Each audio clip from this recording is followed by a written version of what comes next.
श्री स्वामी समर्थ सगळ्यांना। तर आज बघा मी तुम्हाला कालचा व्हिडिओ येतोय तुम्हाला। तर काल बघा माझ्या रात्रीच्या 4-5 पोळ्या उरलेल्या होत्या, तर त्या मी अशा मिक्सरमध्ये काढून घेतल्या।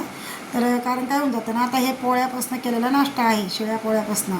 तर आता उन्हाळा दिवस आहे, जास्त काही शिळं पण नाही खावं वाटत, आणि एवढं तेवढं उरलं ना आता थोडंफार शिल्लक होतच आहे, तर त्यापासून बघा असा सुंदर पोळ्याचा नाश्ता होऊन जातो। तर ह्या ज्या पोळ्या आहे ना, तर मिक्सरमधून बारीक करून घेतल्या मी, आणि त्यासोबत हिरवी मिरची, लसूण आणि हे घेतलं आहे, जिरे घेतले, आणि ते मिक्सरमधने काढून घेतले। आता हे बघा, ह्या तुकड्याला आहे ना थोडंसं पाणी मारायचं, म्हणजे परत थोडेसे असे नरम होतात ते।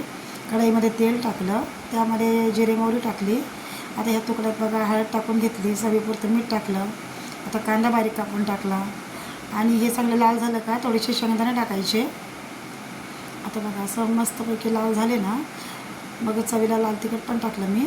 आता हे सगळं फोडणीमध्ये टाकून द्यायचं आणि चांगलं हलवून द्यायचं। आता बघा वेगवेगळ्या प्रकारचे आपण नाश्ते रोज आपल्या याच्यामध्ये करतोच आहे, पण आता हे पोळ्या जर पडल्या तर आपण न टाकून देता असा नाश्ता जर केला ना गरम गरम, तर खूप छान लागतो। वरतून बघा कोथिंबीर टाकली, चवीला साखर टाकली, मग तुम्ही लिंबू टाकूनही खाऊ शकता, किंवा दही, त्यानंतर ताक, खूप छान लागून जातो असं पण। आणि पोळ्याही आपले संपून जातात आणि नाश्ताही छान होऊन जातो। तर हे बघा असं एकदा तुम्ही नक्की करून बघा, आणि माझ्या व्हिडिओला सबस्क्राईब करा, लाईक करा, शेअर करा। आवडते तर एकदा नक्की असे पोळ्यापासून नाश्ता करून बघा, आपण तर सगळे करतोच।